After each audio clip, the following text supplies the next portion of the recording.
Speaking of forefront, what's in the forefront of today's show, you ask? Well, let's see. We have Business and Immigration Law, the Washington Current Review, Chit Chat with Manoj, and Pulse, the World of Medicine. To start off with, Business and Immigration Law. This will be addressed by Attorney Ramesh Khurana of the Khurana Law Firm located in Rockville, Maryland. The moderator here is none other than the famous attorney at law, Mr. Kenneth Haber, from Boyd's, Maryland. The topic of discussion between the two attorneys is deferred action for the parents of Americans and lawful permanent residents. Let's see. Good morning. I'm Kenneth Haber. I'm a former assistant United States attorney and a former senior attorney in the Office of Inspector General of the United States Department of Health and Human Services, the Medicare cops. With me today, we have the well-known immigration attorney of Rockville, Maryland headquarters, Ramesh Khurana. Welcome, Ramesh. Thank you, Ken. And this is the Capitol Forum. Thank you. Yes, we are at the Capitol Forum. Yes, we're in the Capitol and in the Capitol Forum. That's true. That's very good. That's right where we should be, I think. Yes, I like this name. Yes. Are you ready for a question? Any questions you can ask? Well, I understand that President Obama passed a new program, a deferred action plan. Is that correct? That's true. And what's this about? It was on November 20th when President Obama issued an executive order. You know that President has the authority to take executive actions.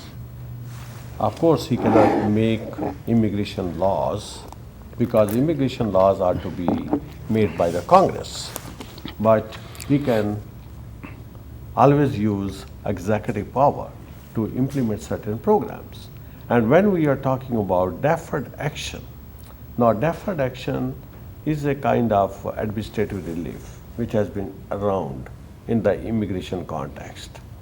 And to give you an example, like immigration court has concluded its proceedings and person is already ordered deported. At that point of time, if that person applies for some kind of administrative relief to the concerned officer in the Department of Homeland Security, and that officer will review the case and make a decision. It's on a case-by-case basis. So this is called the deferred action or the administrative relief. Now, when you ask me what President Obama did, he announced certain measures to provide relief to the people who have been staying in this country illegally or unlawfully. We call it unlawful presence for years and years because there has been no such relief announced after 2000. So this is for the first time that after 14 years on November 20th, President Obama took the initiative and announced this program. And this is the DAPA, which is Deferred Action for the Parents of Americans and green card holders. Could you explain what's involved in this program? Sure. Under this relief, which has been announced by President Obama, there is an eligibility criteria, like which persons are going to be entitled to apply under the DAPA. Number one condition is those parents who have been living in the United States since January 1, 2010. That's the cutoff date. If somebody has come to the United States after January 1st, 2010, then that person is out of luck. And second thing is, this particular parent is the parent of a US citizen or a green card holder child. And another important thing is that there is no criminal record, like we can say he is not a felon and there is no significant misdemeanor record. So I will explain to you what they have explained about the significant misdemeanor. Basically they are saying that if there are some convictions because of DUI, distribution of drugs, or possessing a arms without having the necessary license, or a person has been involved in domestic violence, then this could be termed as a significant misdemeanor charge. So if you have a clear record, then you have to apply. But caveat here, judge in Texas in the federal court, based on a complaint filed by the state of Texas and few other states, has granted an injunction for the time being, and the case is now due for appeal at the Fifth Circuit. So we are awaiting the outcome of the Fifth Circuit ruling at this point of time. So this is not implemented. So this is a note of caution to the audience.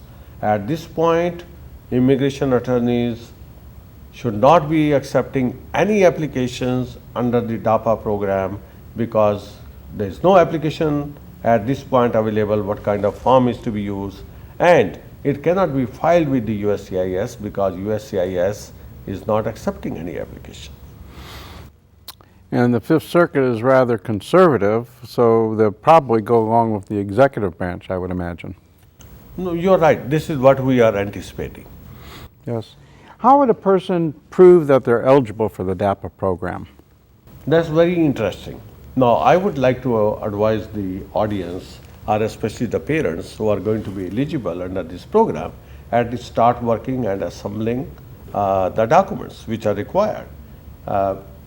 Like one of the conditions is that you should be physically present in the United States on January 1st, 2010. So you have to provide an evidence that you were present on January 1st, 2010. Like you asked me, how do you prove? Now this could be proved by way of your bank statements. Maybe you wrote certain checks, you deposited certain checks into your account. That could be one option.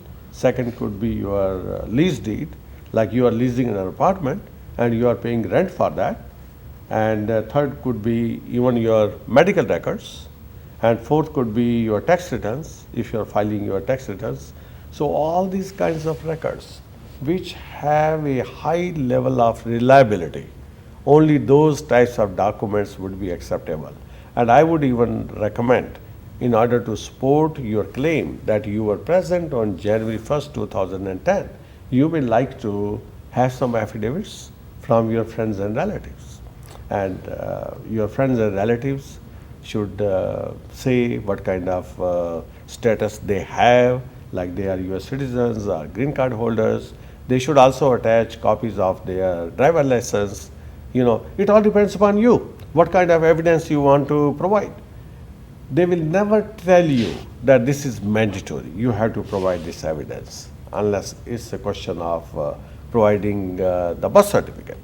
So you have to persuade the immigration officer that by a preponderance of evidence, the term which we use, most likely than not, this is what would be what you are trying to present.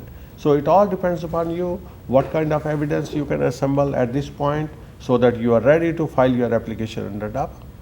Very good. You had said that the person had to be in the country January 1st, 2010, or else out of luck. Would the child have had to have been born by that time, or could the child be born afterwards and the parent have already been in the country? No, that's a very good question. I would say, because this is the eligibility criteria on January 1st, 2010, and I think you should meet all the eligibility criteria as of January 1st, 2010.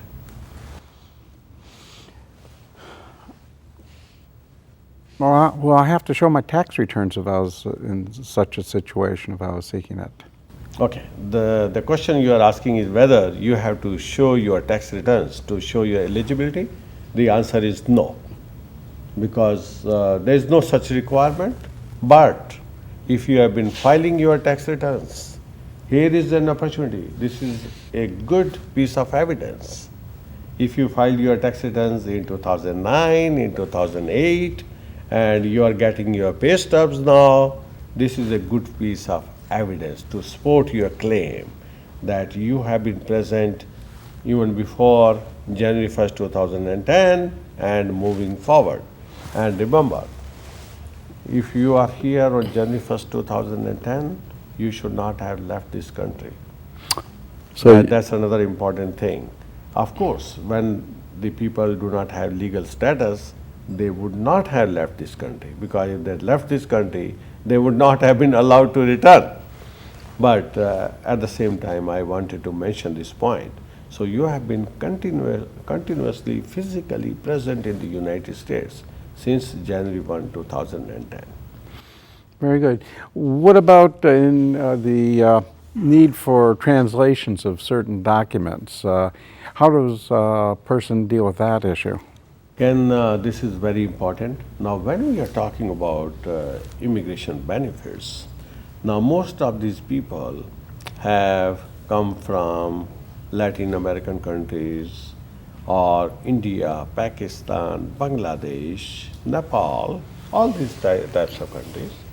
And there are some kinds of credentials, birth certificates, educational certificates, or some other governmental documentation, maybe in the languages of those particular countries. Like people who come from India, maybe their documents are in Hindi or some other southern part of the language. Or maybe people who have come from Pakistan, their certain documents may be in Urdu. Or coming from particular part of India which is called Punjab, maybe certain documents are in Punjabi. So you need to have those documents translated into English. Here, I would like to advise you, you do not have to look for a kind of professional translation company. There is no such requirement. Any person who is proficient in both the languages, let's say the document is in Hindi, if a person can certify on the document who has translated it that I am proficient in both English and Hindi languages, and then he is to confirm this is an accurate and true copy, this would be acceptable. That person should sign, give the address, phone number, and date.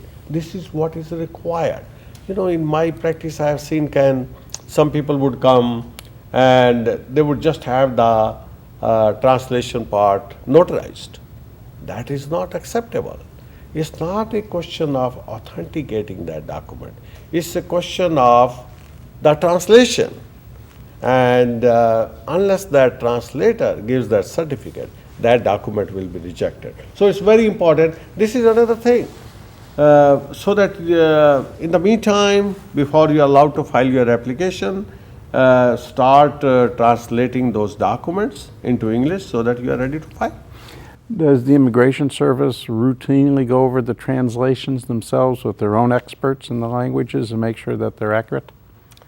In case of doubt, yes, they could do that, but I have never heard about this type of action in my practice, because they just believe you and you are basically swearing to the accuracy of the document, and they believe that this is the correct transaction. But you know, this is going to your file, which is going to stay there for your life. You know, whenever a person comes here, you start with your green card process, you get what we call is an A number, alien number, and all these papers are going to be recorded in your A file. One forged document or false document which is submitted to the immigration department is not going to go anywhere. So be careful. I'd like to thank you very much and would like to remind you that if you have any immigration problems or any other legal problems, that you get a qualified attorney to consult with concerning the specifics of your case.